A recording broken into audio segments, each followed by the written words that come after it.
뉴스의 자세한 소식은 영상 아래 더보기란의 HR 아카데미 홈페이지 링크에서 첨부 파일을 다운받은 후 확인하실 수 있습니다. 이번 주 주요 소식입니다. 고용노동부는 2월 7일 2022년 산업안전보건감독 종합계획을 발표했습니다. 2022년에는 중대재해처벌법의 현장 안착과 사망사고 획기적 감축을 핵심 목표로 다양한 안전관리 주체들의 역량을 효과적으로 활용해 산업안전보건감독의 예방 효과성을 높이는 데 역량을 집중합니다.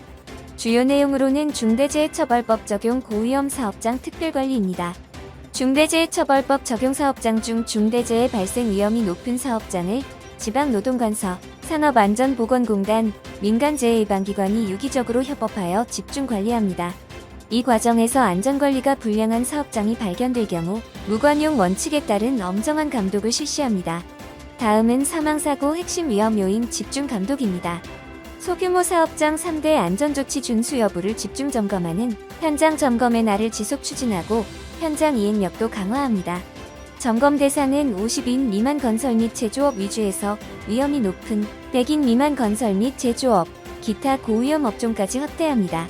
점검과 감독을 병행하여 공단 점검 결과 안전관리 불량 사업장에 대해서는 다음 회차 현장 점검의 날까지 반드시 감독 후 엄정 조치합니다.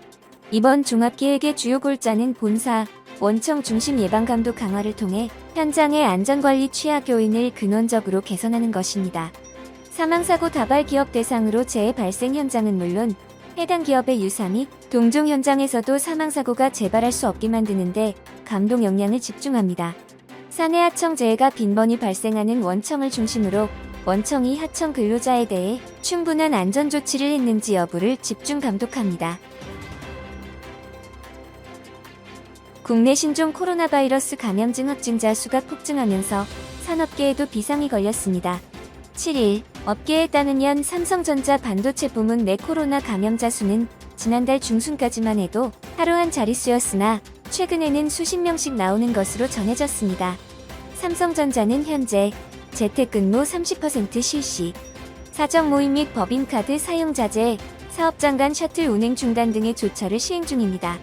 LG 계열사들은 지난달 27일부터 재택근무 비율을 기존 30%에서 50% 이상으로 상향 조정하고 비대면 회의 권장, 회식 자제, 외부 방문객 사무실 출입 자제 등의 지침을 시행 중입니다.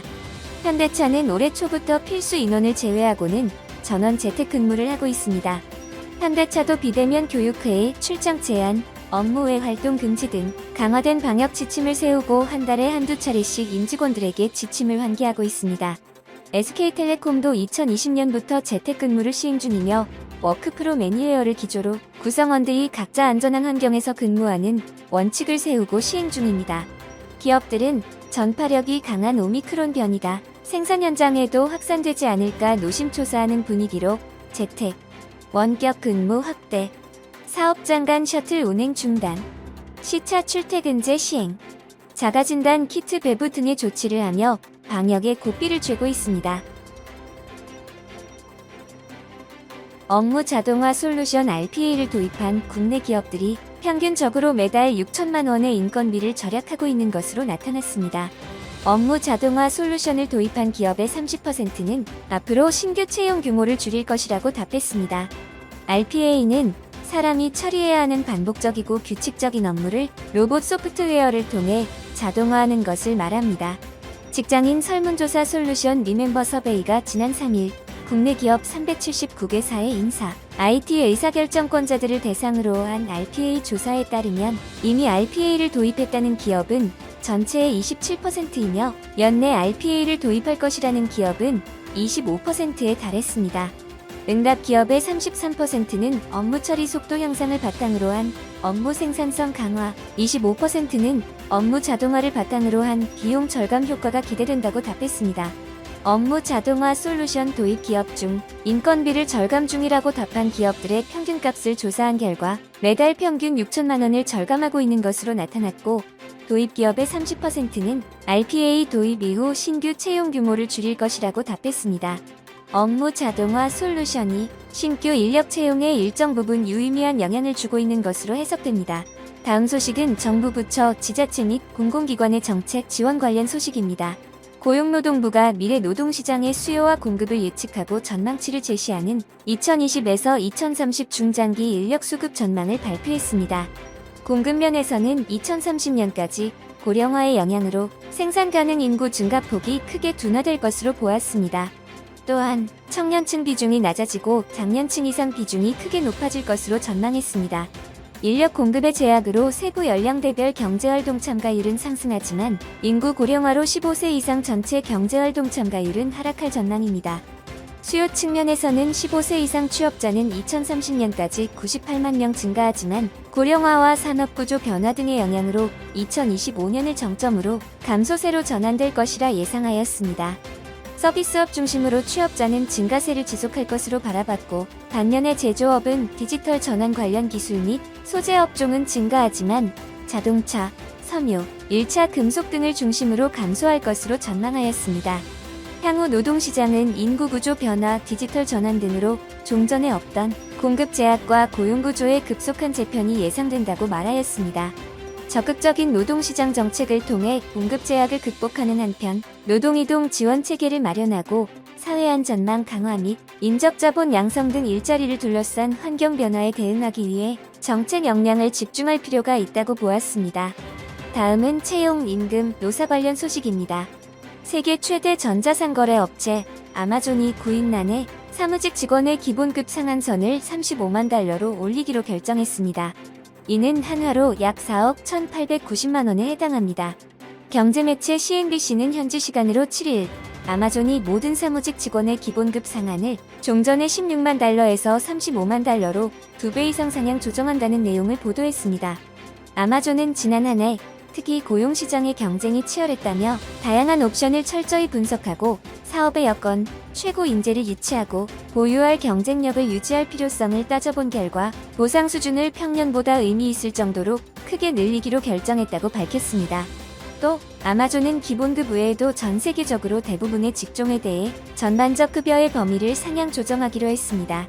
이러한 조치는 낮은 기본급이 직원들이 아마존을 떠나고 싶은 주요 이유 중 하나라고 지목한 내부 설문조사 결과에서 나왔다는 보도가 나온 뒤 내려진 것입니다. 미국에서는 팬데믹을 거치며 구인난이 심화됐고 이로 인해 구직자들은 더 높은 수당과 급여를 요구할 수 있는 유리한 위치에 서게 됐습니다. 경영성과급이 평균 임금에 해당하므로 퇴직금 산정 시 포함시켜야 한다는 법원 판결이 나왔습니다. 지난달 21일 현대해상 화재보험 주식회사 전현직 근로자들이 회사를 상대로 청구한 임금 소송에서 이같이 판단하고 1심에 이어 원고 측에 손을 들어주었습니다. 현대해상은 매년 근로자들에게 경영성과급을 지급해오고 있었으나 2018년 5월 종전 경영성과급 지급 기준을 근로자들에게 다소 불이익한 방식으로 변경했습니다. 이에 근로자들은 종전 지급 기준대로 경영성과급을 지급하라며 소송을 제기했습니다. 또한 성과급은 평균 임금이므로 퇴직금 계산 시 포함시켜야 한다는 주장도 펼쳤습니다. 회사는 성과급은 근로의 대가가 아닌 복지 차원이라고 주장했으나 법원은 성과급을 근로의 대가인 임금으로 판단했습니다. 일반적으로 퇴직금은 퇴직 직전 3개월 동안 받은 평균 임금을 기준으로 산정되는데 만약 경영성과급이 평균 임금으로 인정된다면 경영성과급 지급 시점 이후 3개월 안에 퇴직할 경우 성과급도 퇴직금에 포함되는 셈입니다.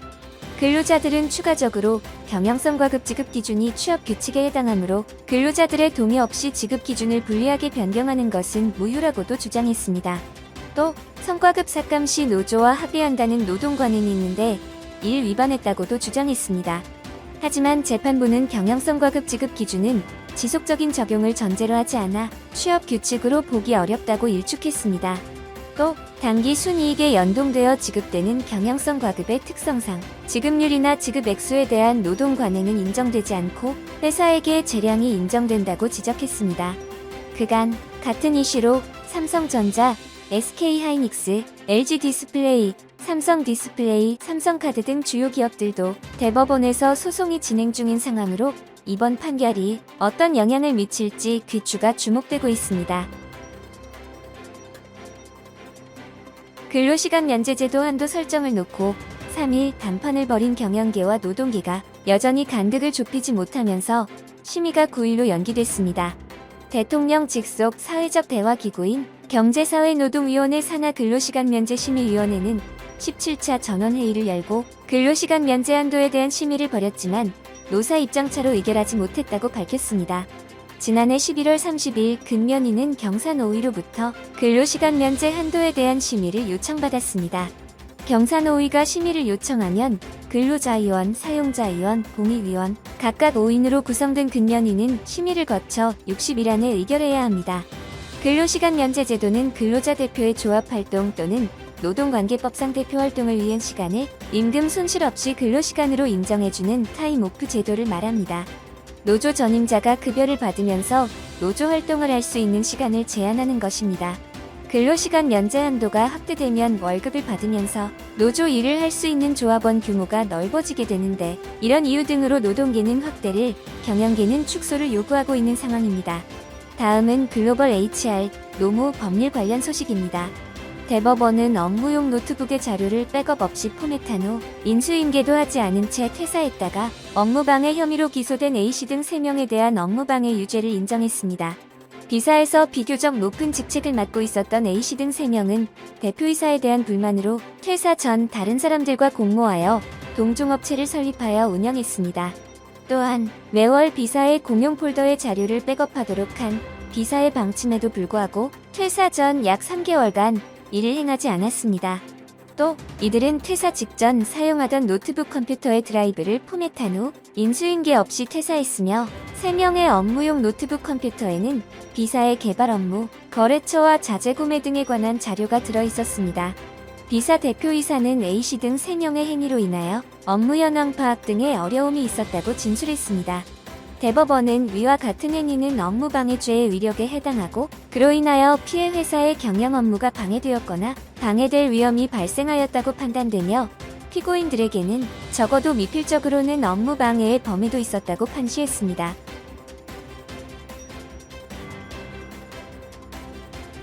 국내 기업들이 코로나 팬데믹을 계기로 임직원들의 건강을 지키기 위한 사내 복지를 강화하고 있습니다. 산업계에 따르면 대기업은 물론 중소, 스타트업까지 정부가 권고한 코로나 백신 접종 요급 휴가제를 시행 중입니다. 나아가 일부 기업들은 코로나와 별개로 질병치료비, 가족건강검진 서비스, 사내 간호사 채용, 심리상담실 운영 등 다양한 프로그램으로 임직원들의 건강을 챙기고 있습니다. 이는 실제 국내 기업 임직원들이 필요로 하는 사내 복지로 주목받고 있습니다. 지난해 3월 직장인 커뮤니티 앱 블라인드 조사에 따르면 직장인 10명 중 8명이 사내 복지에 불만족하는 것으로 나타났습니다. 이들은 유연근무제, 심리상담, 종합건강검진 등 의료비 지원, 리프레시 휴가 등의 사내 복지를 필요로 하는 것으로 나타났습니다.